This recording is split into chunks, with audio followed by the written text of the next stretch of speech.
So here we go, guys. The dev server data mines made by Zabi were just released. So let's take a look on some of the stuff that is added to the files.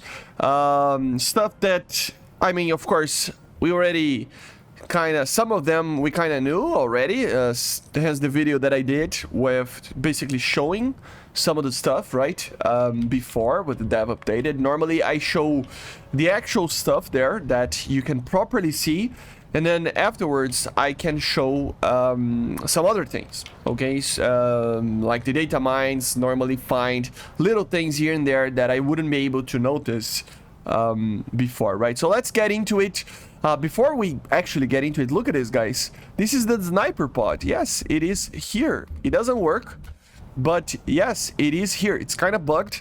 But yeah, the sniper pod apparently will be added for the Mitsubishi F-2, which is kind of interesting. More aircraft should be able to use these, and it will be one of the most modern systems out there to be used, I think. But yeah.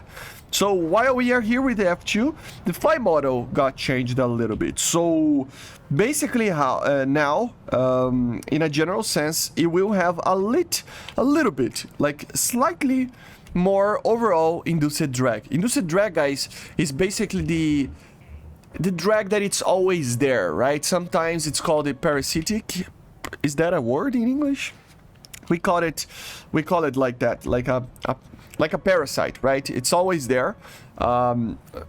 For example, it's the drag is produced on the wingtips and many other places where it's basically impossible to avoid in an aircraft. You can try to minimize it, but it's always going to be there, right?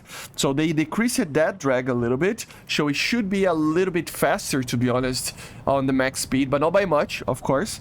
And also, now, of course, the flaperons will now respond to pitch inputs as well. So, a little bit more, right? So, it was already working, I think, in lower airspeed, but now I think it can do, like...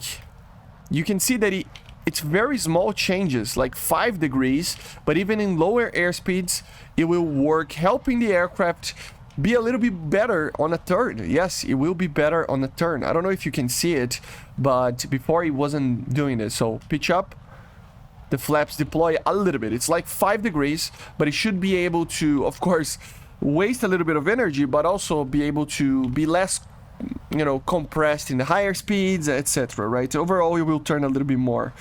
Also, I mean, better AOA, basically, right? That's kind of the main idea over here. And overall, at the lower airspeed as well, like below 500 kilometers per hour, it should be able to pull a little bit more as well, guys. So overall, the aircraft got kind of a buff. Okay? It will be able to do better some of the stuff that was already doing great, okay? So very interesting, right? The German F-18s, or rather the Swiss F-18s, they got some changes. Now they can hold up to 15 Gs on a turn. Before it was 13.47, so basically now they can break less. Not that you can pull these Gs normally, but especially with payload and stuff, but it's still, you know, a little bit stronger. And also they increased it by around 90 kilograms, the empty weight of the aircraft, so a little bit heavier than what it was before and a little bit more strong, basically. And while we are here, the Atflir, you know, pod system of the Swiss F-18 late actually got buffed. So now you can, or fixed, whatever, you know, now you can have much more zoom. So you can see that it's now around 105 times, you know, which was basically twice as much as before. You can see, I mean, look how far away I am.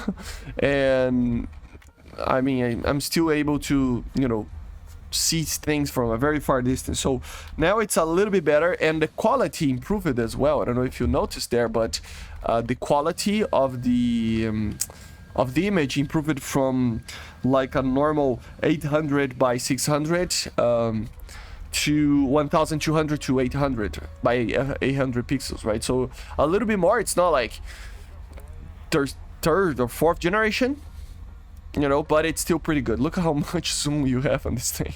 It's crazy. So yeah, very impressive, the hot flare on this aircraft. I think it is already that, but they're just fixing, just to let you know, right? They also, of course, like I said, they added a new cockpit for the Mirage 3 of the Swiss. I already showed it in the other video, but also they added the CCIP for it, and also it doesn't say it here, I don't think. Yeah, it doesn't say it, but they added CCIP for guns, rockets, and bombs. And the bombs, oh no, actually they remove it for everything, actually. Yeah, they remove it. Sorry, they remove it. So yeah, that's why it's not showing. They removed everything. There were some changes, of course, with the introduction of the new radar here of the sniper. So they changed the ranges and everything. They fixed it, of course, from what it was before. That radar, I think it was already in the files a while back, but it wasn't like working properly because it was never used, right? Now the Thamsam Kai as well can do the same as the other AA system, that basically can detect targets at up to 70 degrees upwards. So let's test this, which will actually help a lot of the survivability of this thing, and also the situational awareness, because remember guys, flying above these launch systems will be the main problem. So as you can see, 70 degrees, and with this, even targets that are flying really above you, you can still fire a missile, you know. So for some reason it's not firing. Yeah, there you go. So you can still fire a missile, and it's just a little bit easier to make sure that everything is working properly. So 70 degrees, before it was like 20. So that's why it was so difficult to use the radar to fire with these missiles, right? It was mainly because of that. So now it's fixed. The center elevation, the width, everything on the radar is better now, which is pretty good, pretty good. Another little buff that we had is in the Spyder as well. Already talked about it, but now we have basically 8 channels of data link, which means that you can fire the 8 missiles in 8 different targets if you want to, and all of them will track, as you see. So now it's a little bit easier to fight multiple targets at once with the Spyder, which is pretty interesting, actually, pretty interesting. You can fire 8 missiles at once, Derby ERs apparently, so very cool. And they also removed the pause between the launches. Before it was 2 seconds, now it's half of a second, so much better. And the Derbys here, they basically introduced the new model and everything. I already showed that. The speed limit was changed, and they basically have a phase in the flight where it's orienting itself, which means that normally these missiles will need a little bit of range to be able to work properly, okay? You won't work too much for targets that are flying at 1 kilometer from you, and that's, you know, just like in real life. So very interesting thing. The PYTHON5 also got completely changed, basically, right? So now it's proper missile, basically. So it has the same pause, half of a second. It has the proper name now. It still doesn't have its motto. The motto is still the Derby for now, but it's still, you know, the max fin AOA got increased to almost 30 degrees. The acceleration got increased on the fins as well. The booster got changed to 3.5 seconds with a slower burn, but also a weaker burn. But also the sustainer got increased as well with a weaker burn as well. So a lot more time burning means normally more efficient flight time. It will have around 15 kilometers of a range, which is about what it should have. As you see, the 15-kilometer launch range there. The Seeker warm-up time was 1.2 seconds, now is 0.1. So they added lock-on after launch, of course. So obviously it will use the radar. It's basically it's not cold launched, okay, it's hot launched, but at the same time it's launched vertically, right, with the cap there. So it means that these missiles, even if it doesn't have the cap here, they won't be able to actually see the target and lock them up with the IR Seeker, right? Which means now this is one of the first missiles in the game to actually be able to use lock-on after launch. I know they are introducing for basically all the AAs, but it is one of the first, you know. And yeah, it will basically use the radar here. And with that, with this radar, it will actually give the information to the missile, and then it will actually track the target. It is not working 100% of the time. Even farther away targets, sometimes the missile just misses. So it's flying with basically the data link from the radar, and it's still missing well enough that it's not getting the IR lock, okay? So it's not 100%, but it is something very interesting that they added for this missile. So very, very cool. Also, they increased multiple things over here. Like I said, they added an orienting phase of this missile. So, for example, for the first 2 seconds and 25 meters, basically, it's basically just orienting itself, right? It's not really going to be able to hit anything properly, which means normally that these missiles will again not be able to hit targets that are too close to the AA system. They're gonna be able to hit targets that are further away, which makes a lot of sense. Actually, these, like I said, are not actually made to do that. So very, very, very interesting. Actually, they increased the FOV as well and some other things, but yet Python 5 almost ready. I don't think it's really ready yet, but it's getting there. So very, very cool, the changes over here. They also added the weapons text of a Python 5 air-to-air missile, but it is for these aircraft, for this tank, okay, for this vehicle, the Spyder. So at a certain point in the future, we will have Python 5 IRIS-Ts aiming at access to aircraft, but it's not about now, okay? So if you see that there is a file there, Python 5 air-to-air missile, yes, there is one, but it's just a text and it's not coming for any aircraft. They already denied that, okay?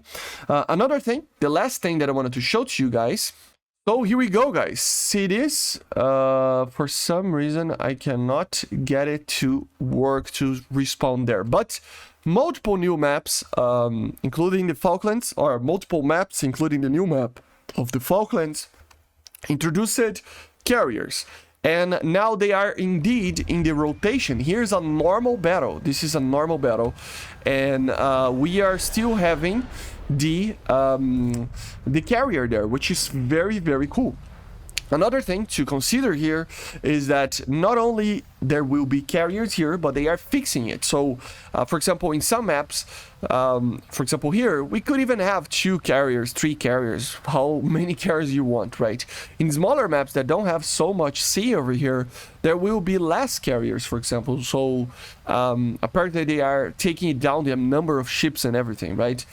In a general sense, it should be pretty interesting how this works, because of course, not only you will be able to have carriers to take off and land from, which improves 2 things. Of course, for naval aircraft, you can hide yourself here. You can have another base where you can, you know, land and take off very quickly so that you can actually go back into the fighting. And at the same time, you can have targets with your anti-ship missiles to target on. So the Cormoran, the ASM-1, missiles like that can be used. And as you see over here, we have a proper carrier over here. Like, it's an American one, I think. It's the Forestal, right? I think it is. The support ships are sailing incredibly close to the carrier, though. So, still work in progress, of course. Let's see if we can land on this thing. But to wrap up the video, look at that. It's like the guy is, the destroyer there is like trying to hug the carrier, man. That's close. So let's see if I can land this to wrap it up the video. So many little things, and I gotta be honest, I still believe that they might push a little bit of the carrier of the dev server a little bit onwards, and not finish it on Monday, right? Because there's a lot of things to be fixed still. But even with that, things are getting done, and we are getting closer and closer. It feels like we are very close. Feel like I'm kind of fast, but come on, baby, come on. There we go. Good landing. I don't know if it's a good landing, but yeah. Basically, you can be here, wait for the repair, and we can take off, guys. We can take off like a normal carrier operation. Yes, guys, finally, we are seeing air-realistic maps with carriers. Finally, thank you, Gaijin, for doing this. This is probably one of the coolest things you've done, because it's been a complaint for everybody for a very, very long time. So, yeah, very, very good. But basically, this is it for now. Some other changes are there indeed, so I will leave the link in the description for you to help it out, Zabi. And of course, you can check it out if I can find it, the post as well. And yeah, I see you guys on the next one. So make sure to subscribe, leave a like, leave a comment, and bye guys. See ya.